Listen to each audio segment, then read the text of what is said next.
Scotty, beam us up fast. I'm going to tell you something that nobody knows, so keep it secret. I've never seen another Star Trek, and the show I was on, I've seen as few as possible. I don't like to look at myself. Wait a minute, why? I don't know why. I need that explained to me. Not on my ship. Could you be tempted to return to the Enterprise for one last ride? Yes, I could be tempted. A great deal of money.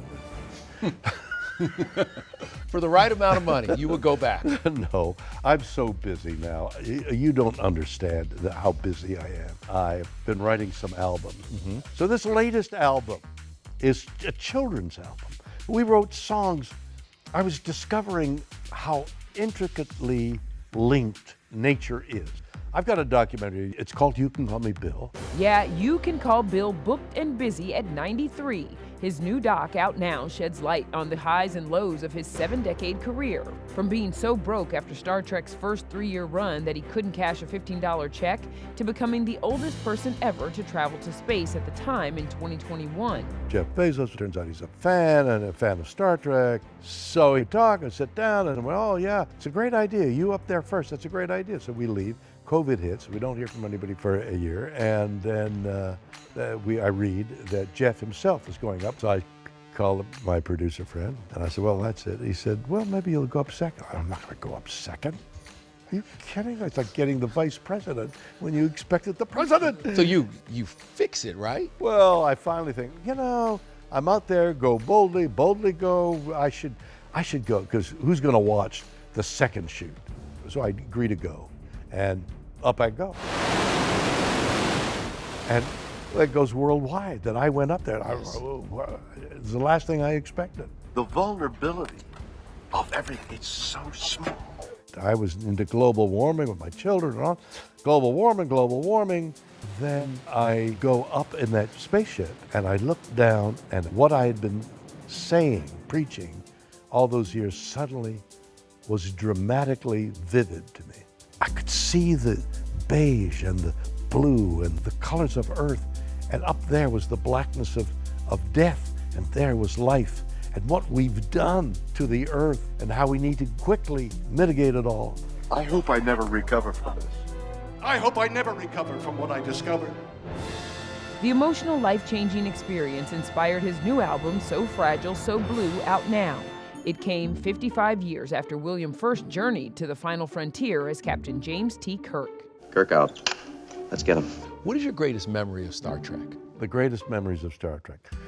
I loved Leonard. He was a brother to me. I had a great deal of affection for him. Despite a falling out between the guys before Leonard's death in 2015, it's clear William has nothing but love for his late co-star and his time on the Enterprise, spanning 4 decades. It was exciting to read the scripts. Many of those scripts are so wonderful.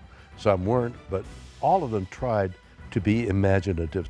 That show commented on society in so many different ways. The first ever interracial kiss in the history of television. She was a beautiful woman. Why wouldn't I kiss her?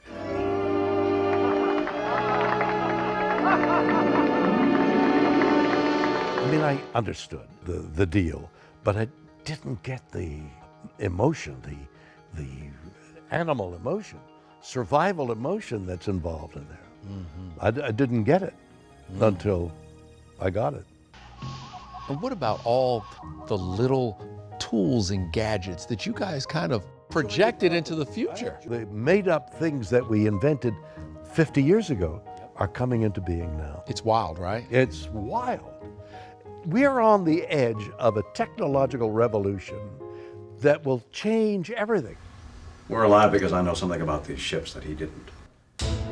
E.T. was on set of Star Trek II, The Wrath of Khan, with Bill back in 1981, and 1 year later we joined him behind the scenes of T.J. Hooker when things on set got a little wild. I've worked with kids and I've worked with a dog, and I find orangutans are by far the worst. T.J. Hooker was wonderful. I had a great time, great cast. We ran up and down roofs in the broiling sun of summer, but it was a terrific show. I enjoyed it very much. How was it working with Heather Locklear on T.J. Hooker? How was it working with Heather Locklear?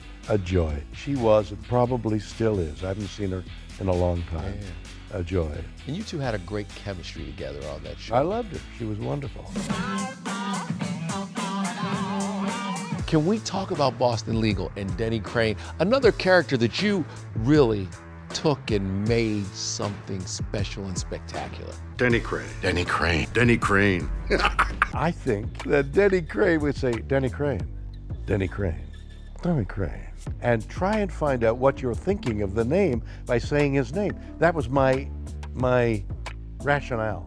Those iconic cigar on the terrace scenes, what do you remember about shooting those, smoking a stogie? How wonderful it was to perform with James Spader. I'm not dying. I like that idea. What he has is what every other actor envies. He's got a photographic memory. He just reads a script once Really? and he remembers the words. It's terrible. It would take me all night to drill those words into your head. I want to jump to Better Late Than Never. How was it shooting that show with characters? I mean, it was 4 real characters of life just kind of eating up the world, and very different characters. The casting was genius, and the things they put in front of us to do. There was fermented fish. We opened up the can of fish and it stank to such a degree. Oh my God! That one of the cameramen smelled that fish and projectile vomited. By the end, I took that fermented fish and ran after Terry Bradshaw, who is one of the great football players ever to play the game, but his knees are gone, so he can't run very fast. So I caught up with him and I massaged his scalp with the fermented fish. Oh, Bill, get away. He said later, the worst thing that has ever happened to him in his life is being run down by Shatner. I got in the ring with George Foreman. I started to box George Foreman. Because I'm curious about people, I talked to George, and he had talked about being a killer on the streets. You know, he would get into fights. Until he found God when he was 30. Well, he was a tough guy. He really swung at me and he knocked me down. It was great. And Henry's so funny. We sparked off each other. And Terry is a true jock and highly intelligent. We had a great time. Two of Williams' other passions, riding horses and giving back. Over 35 years, his annual Hollywood charity horse shows have raised more than $10 million for his local community. All the money goes to kids in need and veterans in need. What are you grateful for? My health. I've had dreadful things, but none of them lasting.